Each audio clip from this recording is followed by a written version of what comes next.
بسم اللہ الرحمن الرحیم۔ السلام علیکم ورحمۃ اللہ وبرکاتہ۔ ناظرین، یہ حضرت حزقیل علیہ السلام کی قوم کا ایک بڑا ہی عبرت خیز اور انتہائی نصیحت آموز واقعہ ہے، جس کو خداوند قدوس نے قرآن مجید کی سورہ بقرہ میں بیان فرمایا ہے۔ حضرت حزقیل علیہ السلام کون تھے؟ یہ حضرت موسیٰ علیہ السلام کی وفات کے بعد تیسرے خلیفہ تھے جو منصب نبوت پر فائز کیے گئے تھے۔ حضرت حزقیل علیہ السلام کا لقب ابن العجوز یعنی بڑھیا کے بیٹے ہیں اور آپ ذوالکفل بھی کہلاتے ہیں۔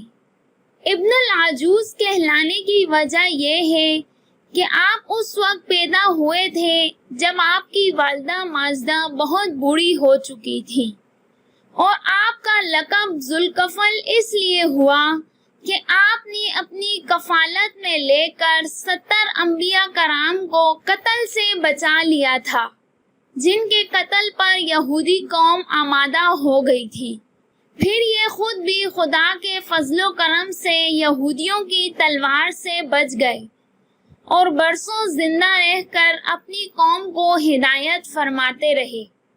ناظرین، جس واقعے کا ہم نے ذکر کیا ہے وہ کچھ یوں ہے کہ بنی اسرائیل کی ایک جماعت جو حضرت حزقیل علیہ السلام کے شہر میں رہتی تھی، شہر میں طاعون کی وبا پھیل جانے سے ان لوگوں پر موت کا خوف سوار ہو گیا تھا، اور یہ لوگ موت کے ڈر سے سب کے سب شہر چھوڑ کر ایک جنگل میں بھاگ گئے اور وہیں رہنے لگے۔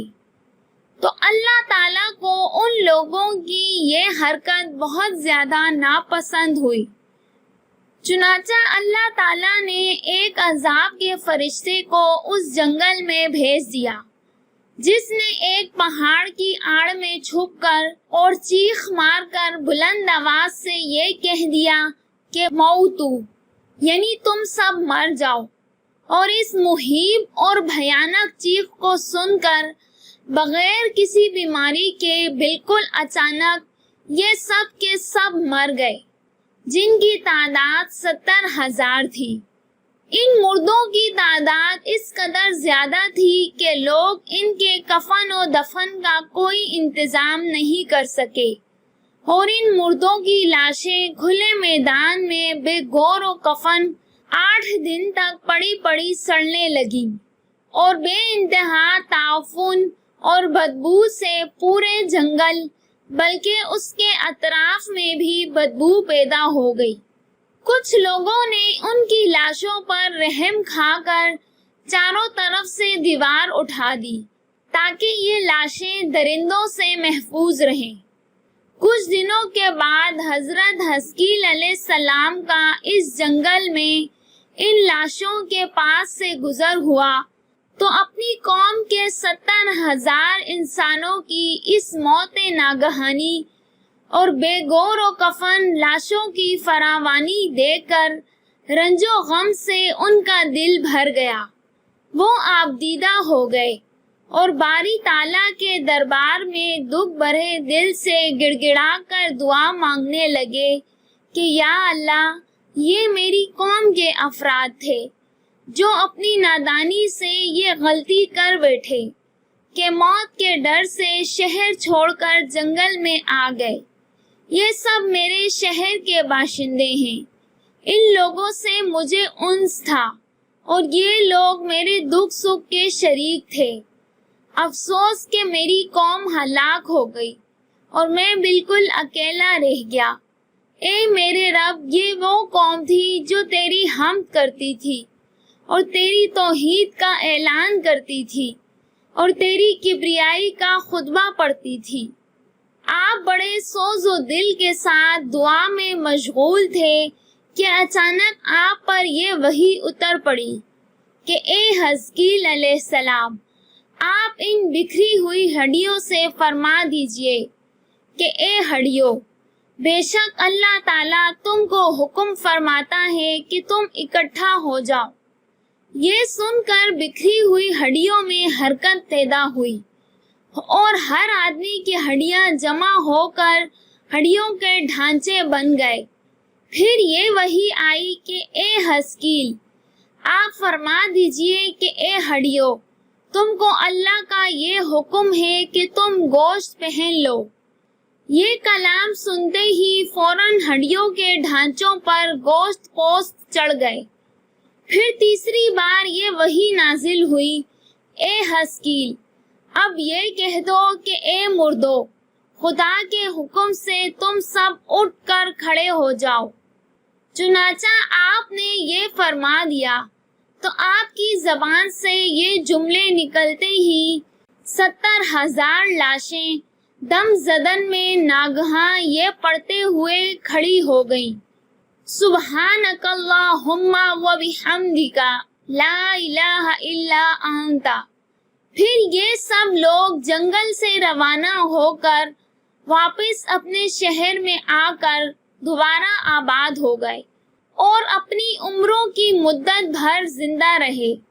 لیکن ان لوگوں پر اس موت کا اتنا نشان باقی رہ گیا کہ ان کی اولاد کے جسموں سے سڑی ہوئی لاش کی بدبو برابر آتی رہی، اور یہ لوگ جو کپڑا بھی پہنتے تھے وہ کفن کی صورت میں ہو جاتا تھا، اور قبر میں جس طرح کفن میلا ہو جاتا ہے ایسا ہی میلا پن ان کے کپڑوں پر نمودار ہو جاتا تھا۔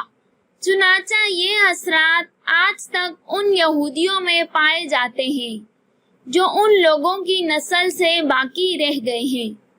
یہ عجیب و غریب واقعہ قرآن مجید کی سورہ بقرہ میں خداوند قدوس نے اس طرح بیان فرمایا کہ اے محبوب، کیا تم نے نہ دیکھا تھا انہیں جو اپنے گھروں سے نکلے اور وہ ہزاروں تھے موت کے ڈر سے، تو اللہ نے ان سے فرمایا مر جاؤ، پھر انہیں زندہ فرما دیا۔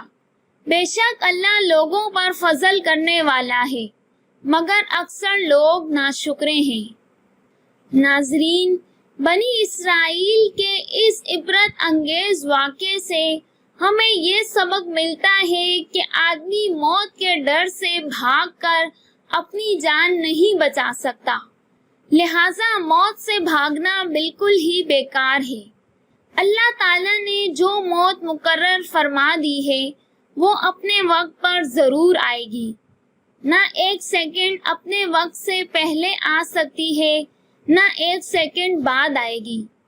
لہٰذا بندوں کو لازم ہے کہ رضائے الہی پر راضی رہ کر صابر و شاکر رہیں، اور خواہ کتنی ہی وبا پھیلے یا گھمسان کا رن پڑے، اطمینان و سکون کا دامن اپنے ہاتھ سے نہ چھوڑیں، اور یہ یقین رکھیں کہ جب تک میری موت نہیں آتی مجھے کوئی نہیں مار سکتا اور نہ میں مر سکتا ہوں، اور جب میری موت آ جائے گی تو میں کچھ بھی کروں، کہیں بھی چلا جاؤں، بھاگ جاؤں یا ڈٹ کر کھڑا رہوں، میں کسی حال میں بچ نہیں سکتا۔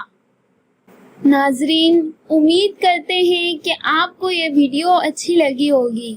اچھی لگی ہے تو پلیز ویڈیو کو لائک کر کے چینل کو سبسکرائب کر لیں۔ شکریہ۔ ملتے ہیں نیکسٹ ویڈیو میں، تب تک کے لیے اللہ حافظ۔